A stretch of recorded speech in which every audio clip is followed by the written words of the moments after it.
Alright, start this battle. I was looking at the teams, and it's just a TB241, and I can deal with that. It's not a big trouble for me. Running the stock turret, of course. So I just charge on a left over to the hill here, and even if there's no one there, which there's a likelihood that that's going to be the case, it doesn't matter because I can just flank around their heavies. Or tank destroyers, whichever. You know, whoever's camping. Maybe both, who knows. I'm just gonna push up slowly, as quick as I can though. 183 and what was an E75 over there, get spotted. 183, there's the TB241. I was genuinely surprised to see him here. I was a little nervous about the 183 behind me, but I think it probably should have been. I don't know.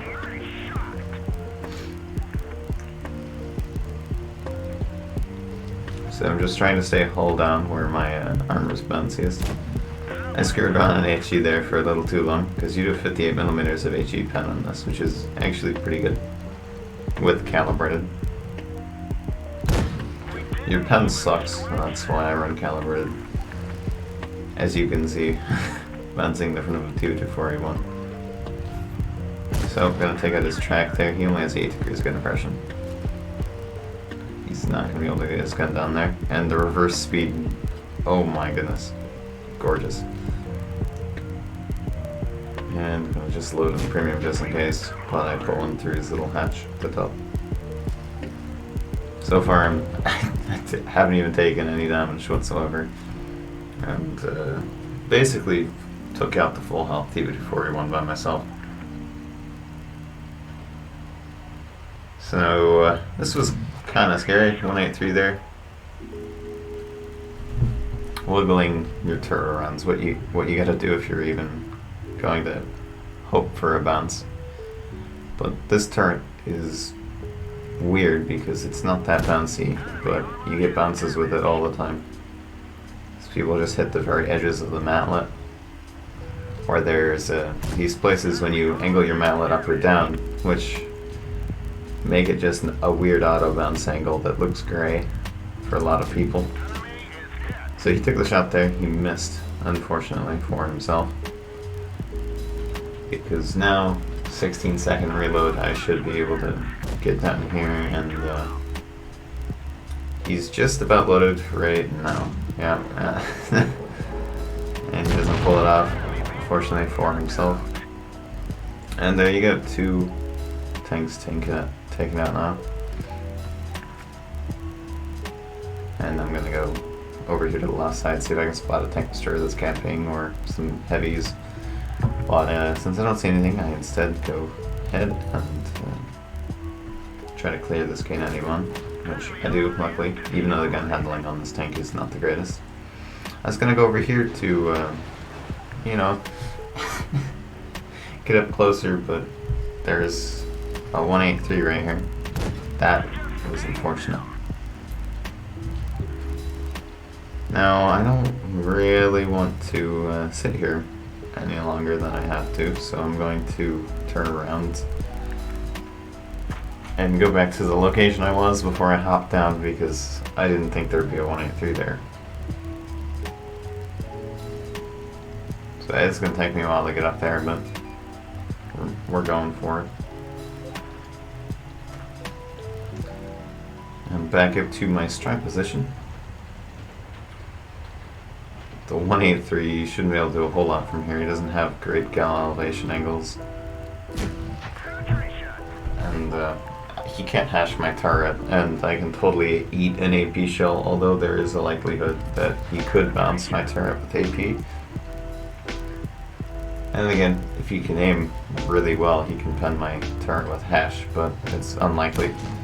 And there he goes for the hash, and as you can see, he hits too far on the edge of the turret and doesn't fail to penetrate there. So I take him out, and your HE on this thing is rather crazy, because you do 440 alpha, which is awesome, but lower roll number 1, of course. We're capping out, so I'm trying to get as much damage as I can before the game ends. Shot 2, he actually bounces that shot. It's quite nice for me. And we end up on 5,532 damage with a stock turret Patton. This is now the armor profile portion of the video. This is the M46 Patton with the stock turret. And as you can see, the hull armor is terrible. Side armor is mediocre, except for the rear half, which is pretty bad. Anything that is a medium at this tier probably has better armor than this tank, except for Leo PTA. That's one of the main exceptions. If you're going to use this manlet, you should probably use it to its advantages. So you want to use your max gun depression, because then people can't shoot your roof, which is very easy to hit. So when you use the max gun depression, if people hit the edges of your manlet, it's going to bounce for 90% of the tanks on the battlefield. Because who's going to shoot premium ammo at a Patton? Someone indeed, definitely. Your turret cheeks are garbage. Don't rely on bounces, just expect them to happen occasionally.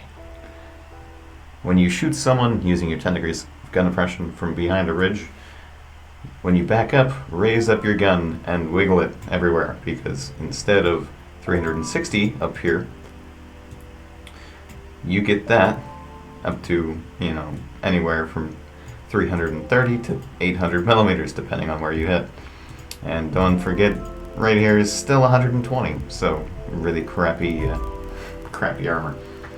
Some people can just pen you a standard 9 times out of 10.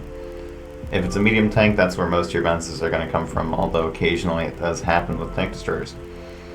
Now for the turrets being done, we're going to go to the side of the hull, because if your heavies decide that they need to go heavy route and can't do anything flexible other than that, you are probably going to have to side scrape in this tank, which with 50 millimeters on the rear half of the side is not great at all. A lot of things can overmatch that.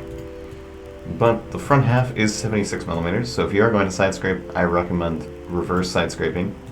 Even though you have these 2 weak spots here, let's get the tracks out of the way.